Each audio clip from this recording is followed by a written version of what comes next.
starting to record, and Chapel Roan randomly started playing on my phone. I thought you did that. No, I did not do it.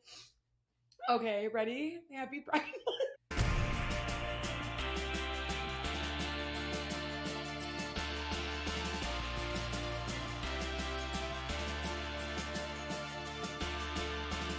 Hey Dropouts, welcome.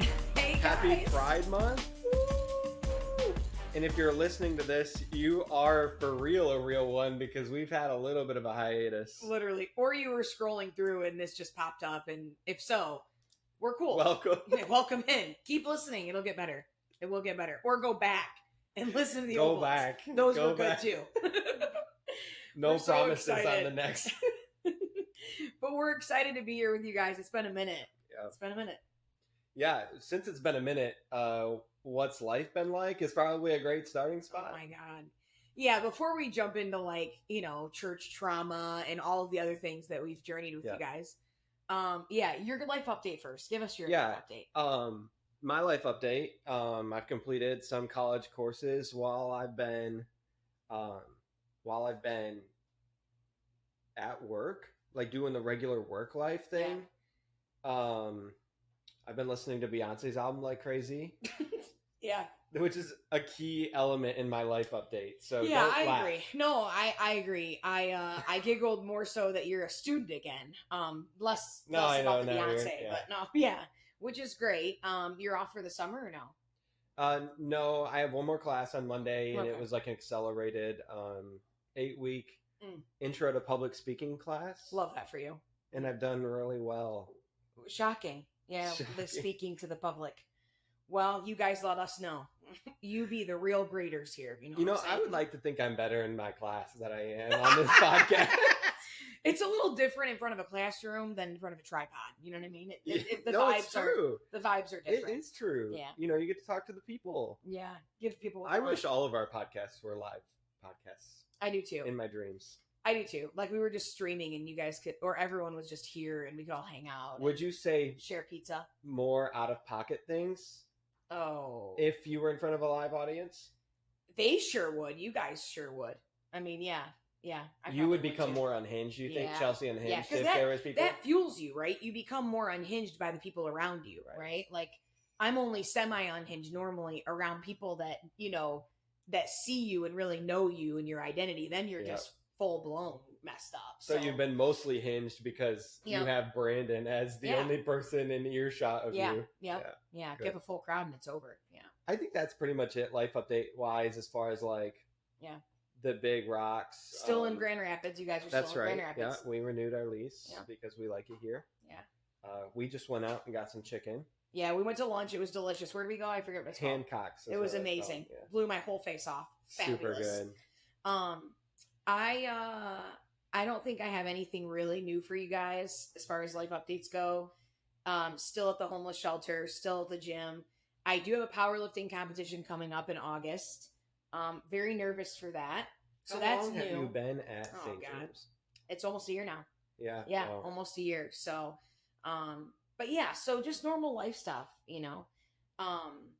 but not to jump too far forward with you guys, but I was talking to Brandon about this conversation with, kind of where we're at with the podcast and just talking about our religious trauma and where the podcast started. And we obviously have seen almost a year ago was kind of when we started this journey. Mm-hmm. And as we started it, we were kind of in different places. So when we started the podcast, Brandon and Jackie, his wife, they had found a church that they were regularly attending in mm-hmm. Lansing. Yep. When we launched the podcast, and I was preaching still semi-regularly at a church in Monroe. And so that's kind of where we were when we launched the podcast.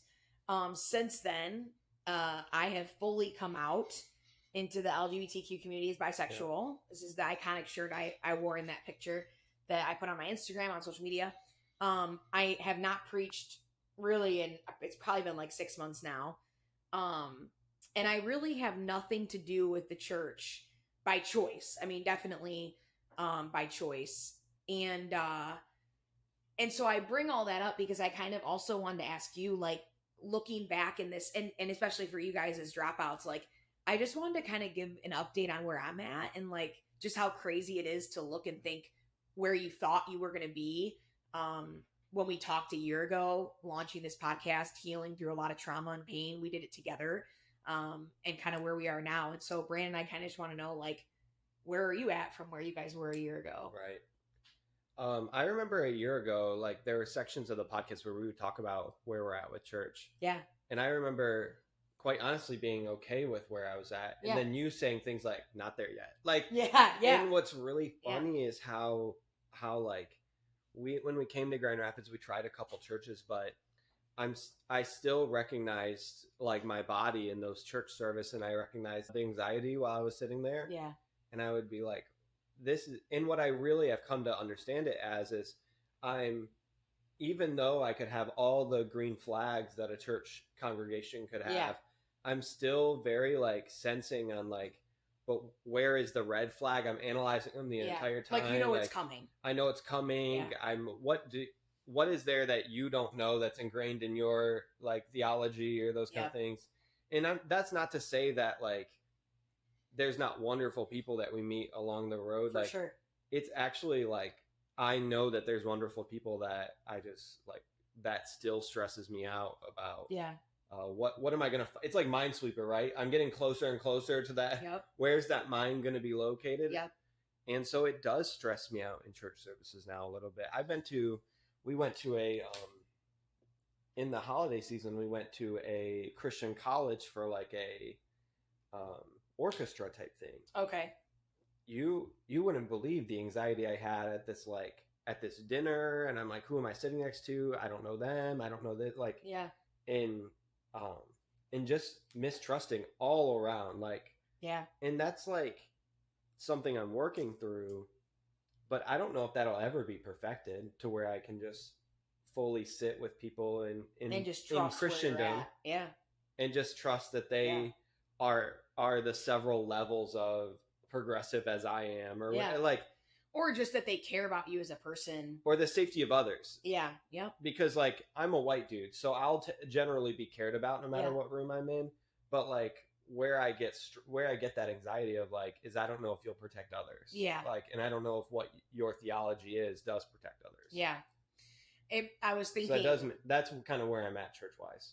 No, I mean, for sure. And it's interesting because, like, I ignore a lot of my body language. Like, oh, really? I don't know if that's, like, I ignore a lot of, like, what my body's telling me in a lot of those situations. Because I think I'm always just, like, I'm a very much, like, it'll be fine, it'll be fine, it'll be fine. Like, I'm one of those people. Like, I'm very, like, almost, like, toxic positivity. So it's interesting that you bring up, like, you not only acknowledging that, and I think it's important for people who are listening and like a lot of our religious dropouts that we connect with, like to hear that, like to hear you saying like, I took space going to these events and trying these churches to recognize my own body was telling me like, I'm not ready, or like the trauma or the, like between the trauma and the healing, like I'm not there. Yeah. But it made me think, I wanted to share this with you guys. There's a church in Monroe. So where I work at, and the pastor of the church actually added me as a friend on Facebook. And I'm kind of like, I don't care about Facebook. I just kind of like let everyone be my friend if they ask, depending on like certain things, right? But so I said yes because I thought, oh, maybe he wants to work with like the homeless shelter I work for or something, right? So of course I said yes because I'm like, maybe they want to do like a food drive or whatever.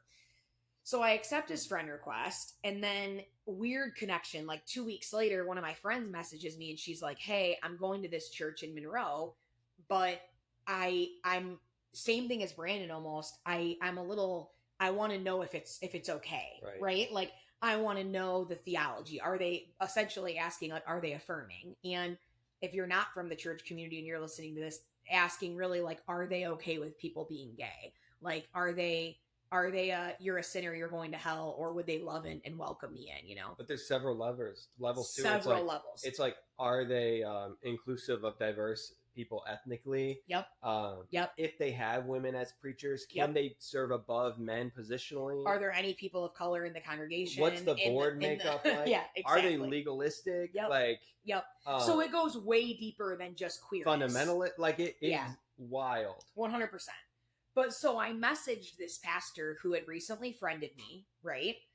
And I said, "Hey, pastor," his name, "I have a few friends asking me about your church. It's exciting for sure, right? Because, like, how exciting is it that people are asking me about your church? But there were some theological questions that I couldn't find answers to on your website. Is there any chance you could let me know if your church," I named their church, "is an affirming church or not? Thank you so much for your time. I appreciate it." Oh, and he broke it down. This dude read my message on June 9th, okay? It's, for those of you, I don't know, when this comes out, right? But it's June 22nd today. So from June 9th to June 22nd, he's read my message and not responded. And I think it's like, this is what sucks so bad is that you always want to, and this is the whole reason I brought up this message, is because I was starting to think about maybe even considering church shopping again. Like I was almost thinking, I'm almost ready to start stepping in, right? And then it's like you take that chance and you message a pastor because you're like, from a former pastor to a current pastor, like, I just want to be straight. Like, I'm looking at the website. I can't find what I'm looking for. I'm not trying to like sneak something by you. I just want to genuinely ask you. And then you ghost me about something that is so simple for you to just be honest about. So number one, now I know you're not affirming for sure because you would just say yes. But then the fact that you didn't even have enough character or integrity to talk me through that, it's like, wow, like, well, because here I am, not ready again, If they were like, we're not affirming and all that, like, at least they'd be having a conversation with what they consider their target market as lost souls. Right. Or like you'd want to bring me to heaven, right? Wouldn't you not want me to burn in the pits of hell? So you'd want to let's have coffee? Wouldn't you try to string me in with a coffee? Not responding be the absolute last thing that you could do in your strategy? No, he thought I was probably too gay. He saw one look at my Facebook and my hair and said, "There's no way. She is gone for good." On behalf of a friend. Here, I wonder, Chelsea, and because I get that hope of like wanting to church shop, especially if like, I think that's a great method is like ask a friend to see if they'd like reach out to that pastor or something like that. Yeah. Because then when you show up, your name is not. Yeah. Because when you introduce yourself to the pastor, even if it's good or maybe if it's mixed review and you still want to go to the church, knowing that Chelsea reached out to a pastor and it's not Brandon makes it to where I can have some anonymity. For sure. Yep. But I wonder, Chelsea, is this a career avenue for you in the future? You could be a church home realtor. Good. That's so good. You know what? I didn't know where you were going there, but I'm with you. I don't mind the idea of like... And you could develop like an app for that form. I feel like you could be a developer with that as well. Yes. And I feel like there's something there. Yeah. I want like a Tinder-based app where I can swipe left or swipe right. Holy shit. Don't you guys touch this idea. Patent pending. Patent pending. Which... you have to upload real pictures of your congregants, not stock photos. So exactly. You can't ask for... And they have to be this year. I don't want them from 1985. You can't Google on Stocksy, like, I'll take black family and put it on my... And that's so... One lesbian sitting in the front pew. Like, no, purple hair woman. Man, that's so good. Yeah, I'm into it. But when we think about... I was thinking about this, too, when you're sticking it out with certain denominations, and as we are now pretty removed from... our former denomination. Brandon and I were both once a part of the Nazarene Church, for those of you that didn't know that. And I know this is kind of switching gears, but it was something Brandon and I were also talking about that I thought would be interesting for you guys to know, and just a conversation to bring up too. But Brandon, you brought up the Christian Reform conversation in the car, and I thought it's news, it's newer. But I wanted you to share that because it reminded me of the conversation I had with you about why we didn't stick it out in the Nazarene Church, and why when people kept saying, maybe they'll go forward, and this is a prime example of what happens when you do. Yeah. So I think it's interesting. Here in Grand Rapids, there's a big Christian Reformed population. So every street has a Christian Reformed church to a degree. Yeah. And for a good set of years now, they've been, they've in their church, like, doctrine, they've allowed for some, and I only just understand the surface, so if anybody knows more, write in the comments. We'd love to interact with you. Yeah. Or if this is your denomination, like please share with us. Like we love your personal experience. So I'll dive in respectfully, but so it sounds like for the past like season, whether that's 4 years, 6 years, they've allowed their local congregations to be affirming of same-sex attraction, but not affirming of same-sex marriage. And then they just within the past month, their like church leadership of their denomination, of the Christian Reformed denomination, they walked it back and basically said, now we're not affirming of same-sex attraction and same-sex marriage. So what I think is interesting about that is there's been churches in the middle of that timeline that have affirmed individuals. Individuals had probably came out to those pastors. Those pastors were given permission to even maybe explore some theology. Reveal their theology. As we know from our Nazarene experience, a lot of pastors have diversity in thought around. It's not black and white. It's not black and white. Even if you think the theology is, it's not. A lot of pastors and your lived experiences play into that. So, but most of the time, they're not allowed to have diversity of thought. You have to. Yeah, exactly. You have to kind of hide that. They're in the closet too, in a certain way, in the Church of the Nazarene. Definitely. So to see the Christian Reformed Church walk this back, when like now congregations have become like beautiful tapestries where they affirm people. And so in this decision-making process, I know a couple churches locally have have held vigils because they mourn the loss of their denomination. It's devastating. So this is is another interesting aspect. The church leadership invited these local congregations after this announcement came out. They basically said, you have to either repent or you have to leave the denomination.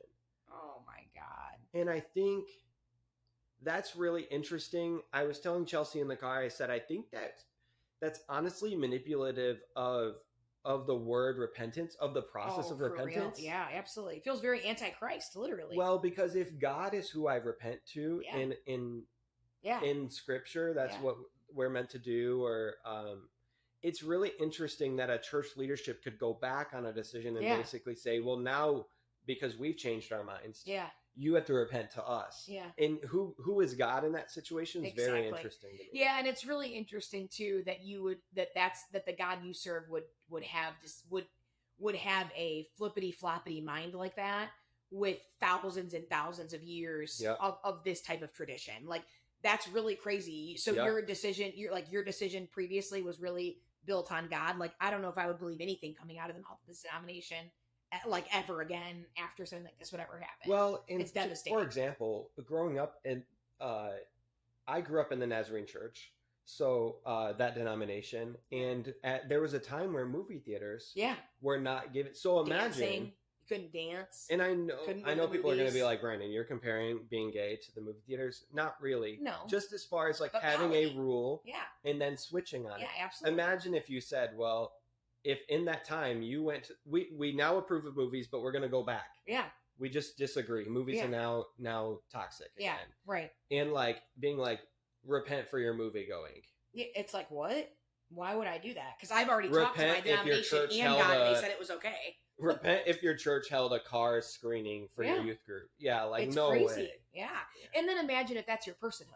Yep. I told Brandon in the car as we were talking about this, like imagine being honest and open and vulnerable about your personhood and then having that ripped away and saying like, well, you actually can't be honest and vulnerable about that. Now you can only be straight or you're going to hell or you can't be a part of our denomination.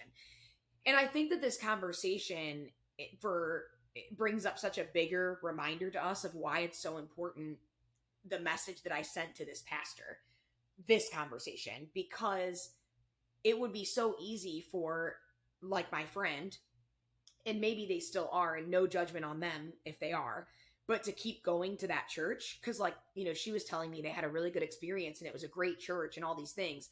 But like, that's a hard stop for me because like, you've just told me that you are not inclusive. You've just told me that you are not oriented around social justice, that you don't care about like certain people groups that are deeply important to me, directly to my personhood and people that I love. You've just told me that. And I think sometimes it's really hard for us. We get really connected to churches based on like community or relationships, or you know what I mean? Like there's something that a VBS or a friend or a barbecue, there's something that ties us to the church first. And then all of a sudden we're like a little too connected. And then we feel like, well, I can overlook the polity. Like I can overlook, you know, or like I was telling Brandon, a lot of churches are welcoming. They're good to me. Yes. Or, they're welcoming, but they're not affirming. So they don't, like the Nazarene church. It's okay if you're gay. Like you can come to the church. You just can't actually be in a same-sex relationship.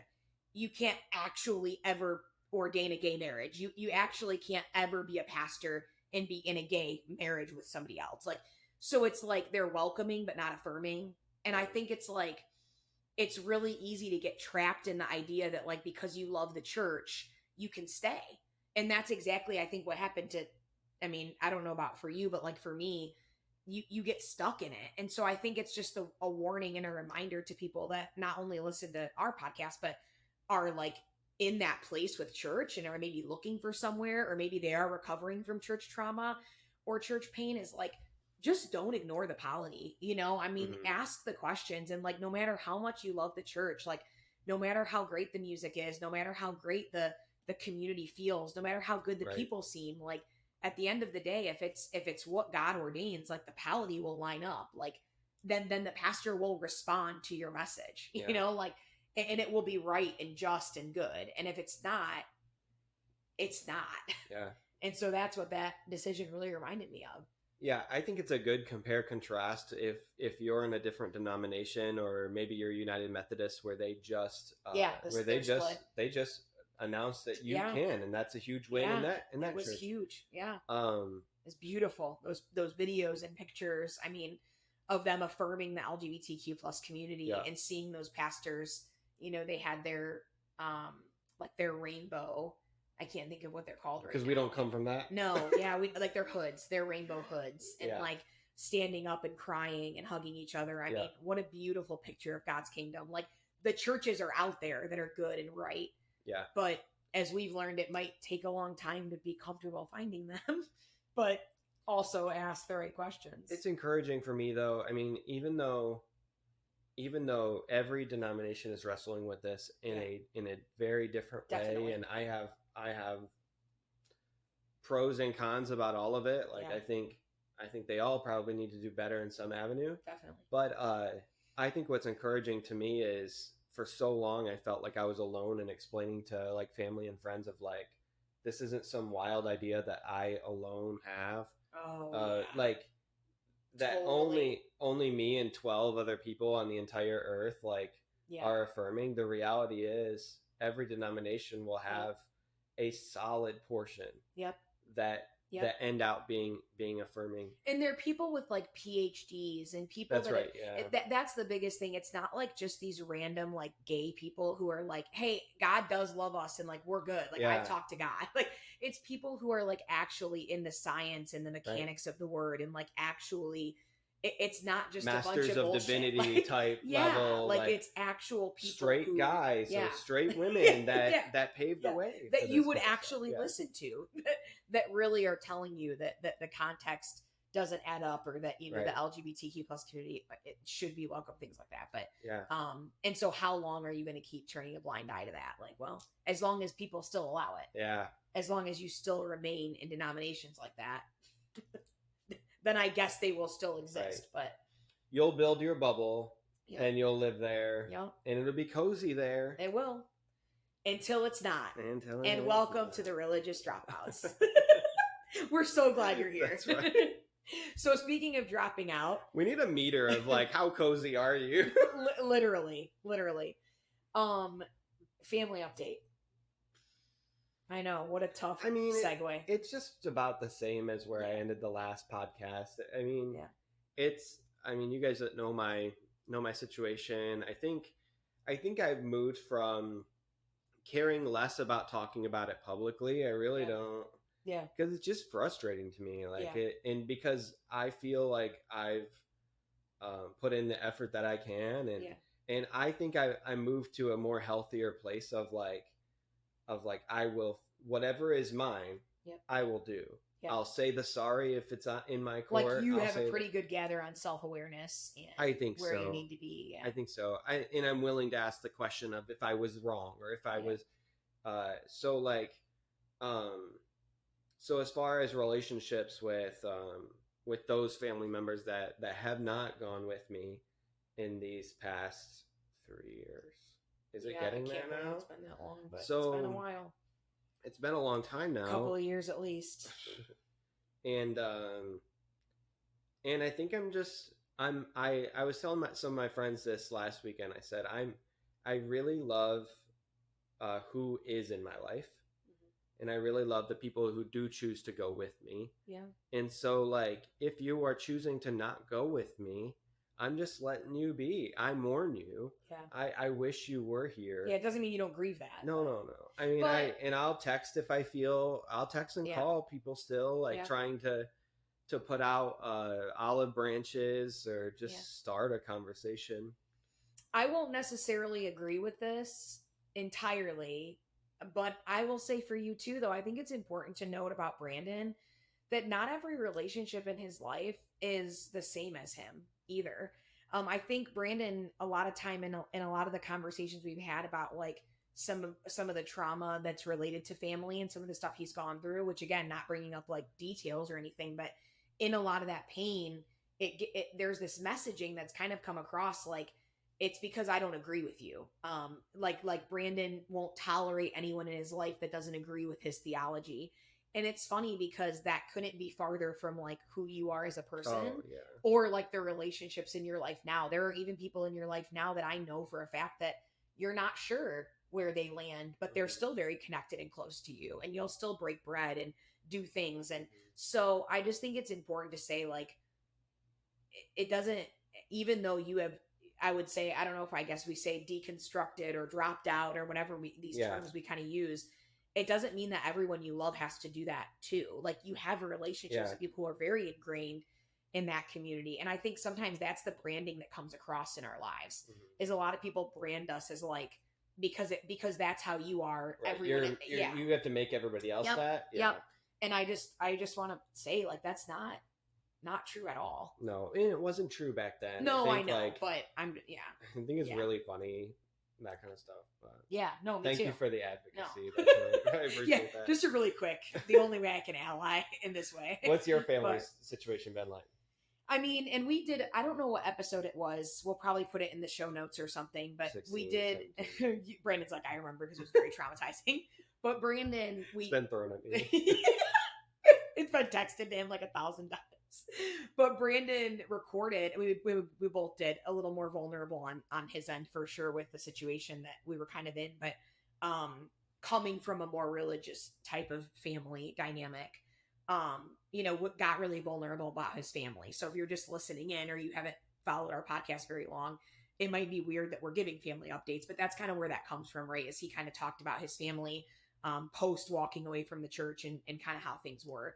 So for me, if you didn't know that, my family wasn't really ingrained in the church. I didn't have me walking away from the church, if anything, brought me closer to my family because it allowed me to be more free to who I was. Probably them to be more free. Yep. And for my family to be more free. Absolutely. But I will say when I think about like church family and stuff, I think the sad reality of how a lot of people say that like church is a cult.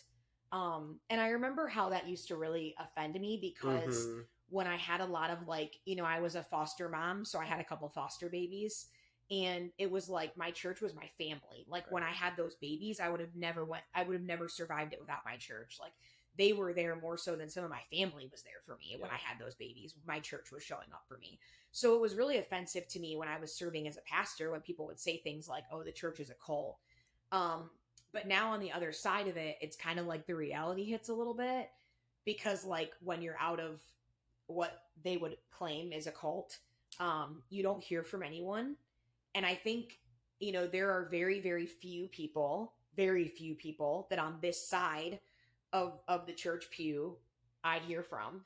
And I think that that's the really sad reality of walking away. And I know I've talked to one of my other really good friends who left the church recently as well, and she says the same thing. She's like, these are people that I shared my life with that I thought would be in my story forever, and they haven't even reached out, but like one time. And that's kind of more sad to me than even the dynamic of our own families, is the dynamic of like the church people that we thought would go with us no matter what. Like, even if we weren't deeply connected to the church, that they would still love us, and they are nowhere to be found. I'll say, like, I mean, the podcast has made it to where I think a lot of people probably know, they know their own like love and hate for me. Yeah. Probably more clear based on whatever their views are. I agree. Yeah, I agree. But I'd say pre-podcast, post-podcast, it's been really interesting. Yeah. Those that stopped inviting me to like their kids' open houses, and like definitely. I even in this season now, like I've been texting Shelby, and I'd be like, "Wow, did you get an invite?" Yeah. Like we didn't mean a lot to their kid, which probably wasn't, the kid wasn't even consulted. And you're like, if I was still in the church, I would, and that's really sad because that doesn't change my impact in their life back then. Or like just because I'm not around now. If I was conservative enough for you, I would probably. Yeah. But you don't want, like, just in case I have a gay pin on my bag, you don't want me showing up to the open house. You know what I mean? Like I really believe that. Like I really believe there's a fear there. Like I really believe there's a fear of like what I almost feel like it's like and I would never do that, right? Like I would never, like, I wore this shirt, you know, Brandon and I are wearing these, it's Pride Month, right? We thought like, oh, what way to bring out. It's Pride Festival in Grand Rapids. We're going to Pride tonight. Makeup is not on yet, but lots of glitter, much glitter. Same. And I'm wearing a crochet top. So I just spared you guys having to look at that the whole time of the podcast recording. But so it's like. I left my crochet top at the store. He did, but next time, stay tuned. But it's like, I think a lot of times with these invitations, they think we're going to come and like cause a bunch of shit. And it's like, I'm still the same person. I just am a little more honest about who God has actually made me to be now. And it's just different than you. I'm not going to come and flip over your fucking barbecue. You know what racks my brain every once in a while is. No, what is it? What's racking at it? This is what's racking it. Is that sometimes I'll get things like, the whole sentiment is that my influence around somebody would be like you're gonna turn them gay with like the 1 hour, maybe 20 minutes of conversation I might get with somebody. Yeah, you're gonna turn them. Year. Yeah, I might turn them. Yeah, and then what's really funny is like, but you're the parent or you're the this. Yeah, and like you get so many odd hours with that kid. Wouldn't you think that'd be more influential? Wouldn't you think your influence? But apparently not, because I'm sending them straight to hell. Where it racks my brain is that's my like frustration with it. I totally agree. Then again, I'm like, well, I am influential. You are listening to this podcast. I don't know. You probably have a right to be scared because literally. I'm a good person. I will say. You know what I mean? So like that actually does that double sword type thing. I mean, no, but for real, I will say, I was just talking with someone really close to me last week, and he actually said to me, and he kind of leans more in the middle. I wouldn't say he's super left or super right. And he said, I obviously, it's very clear to me that nobody chooses from his personal lived experience, and he's a straight white male. He said, it's very clear to me that nobody chooses their sexuality. Like in the life that I've lived, everybody that I know says to me, whatever they chose, they never chose it. Like it was, they never wanted, whatever they got is what they got, you know? Whether it's your bisexuality or my straightness or whatever, this is the conversation he's having with me. And he said, so it's crazy to me to think that there really is this like actual misconception in the world of like the image, and I literally have it's saved the umbrella with the it's the shield of your kids, it's the shield of justice, or the breastplate of righteousness, against the rainbow, like protecting your kids. But he brought that up because one of our friends posted it on Facebook. One of our friends literally posted this picture on Facebook of this shield. I hope he listens to this damn and podcast. Pride Month is raining down. Yeah, I hope one of your family members sends this podcast to you because you're dumb as hell for posting that stupid fucking picture. And knowing me, fuck you, by the way. Anyway, but so he posts this picture of this shield and the rainbow to protect his kids, right? Right. I can think of 10 other things you should be protecting them from. That's neither here nor there. But I want to Photoshop it and have the wife.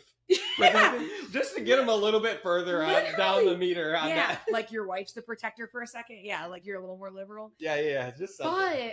But it's like, and he said to me, he's like, but what's so crazy is like, I can't believe that you really think that is what's going to turn them like that if they're not already like you're not protecting that if it's there, buddy, it's already there, man. And if it's not, like, cool, but no book they find at the library, no drag queen they see on the street, like that, how could you really think that the rainbow drops coming from the sky is what's going to turn, like, it's crazy. Well, so it's just such a, I don't know how we got there. How many people grow up in very traditional Christian households? Too many. And I know several households that are like this, where their parents shielded them or whatever, and then they get the biggest mixed bag of kids. Yeah, and they're usually the worst mixed bag. It's not a great mix. You know what I mean? It's like all the worst flavor of sour candy you'd want, not the pink Starburst. So I don't know why you're still playing cards like that. I don't get it. It's not doing right for you. That's the thing. Like, it's not working. Well, drop the umbrella. Coach your kids if you really like. If you really think something, you use your influence. Wait, here's the thing. If you really think queerness is that scary, drop the umbrella and let them know a gay person. My God, if you think it's that bad, let me hang out with them for a second, and then if they're that scared of me, then full send. You've just done your job. But you're cool AF, so it's never gonna happen. So you're all fucked. You know what I mean? That's it. Anyway, move to Canada. You probably, or wherever they've got a lot of like land. You know. I don't know, you guys. Just good luck with your umbrellas. New strategy, and I know you don't own an umbrella. Yeah, it's crazy. Do you know what I mean? It's crazy, but anyway, I hope you guys are safe out there. I mean, my favorite videos right now are still, and it's years in the works. These have been going on for like 3 years now, but are the TikToks of the parents who their kids come out as straight, and they're like, oh my God. Yeah. Like they're freaking out because their kid's not gay. They throw the rainbow candled white cake or whatever. Yeah, so good. Like, it's just, so I don't know, you guys, but it's Pride Month. I hope that honestly, wherever you find yourself on the spectrum, you know, you feel loved and safe wherever you are. And I think we feel the same way about wherever you find yourself with church. That's the whole reason that we started this. Call Chelsea. She'll hook you. She'll call the churches you're looking for. I will. And we'll give the phone number. You know what I mean? Like, just give us some time. Oh my gosh. That'd be so funny. If seriously, we could call them live podcast. Oh my God, dude. We'll do it. Dude, we should do that. It's our next segment. We need new segments for this new season of podcasts that we're going to be working on. So we'll be dreaming of that. So if you guys have ideas, full send, but we'd love to DM us the church you're considering, and don't prank us and send us something like, don't send us the Nazarene church. You know it's real. They don't want you. They're not gay, and stop calling them and stop going. What's that one pastor that beat the dollhouse? Oh my God. Don't send us that Driscoll. church. Please don't send me to Mark Driscoll. No, okay. No. It's long gone. Okay. He's done. All right. Love you all. He doesn't love you either, but we do. So happy Pride Month, you guys. Happy Pride Month. Hey friends, my name is Joey Ramirez, and I write music under the name Of The Land. My hope has always been to write music for the spiritually homeless and for people that feel unfit and unwelcome.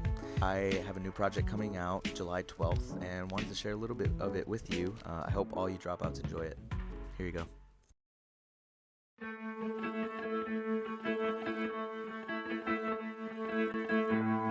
Your first words to me were that I am good,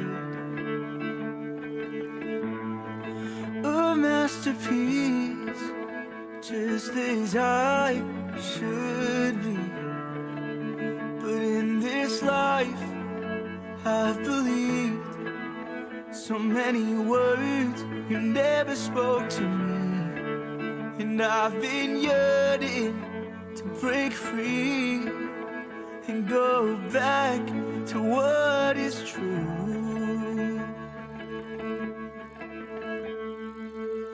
Oh, I am says who I am, and whose I am is yours. Oh, I am says who I am, and whose I am is yours.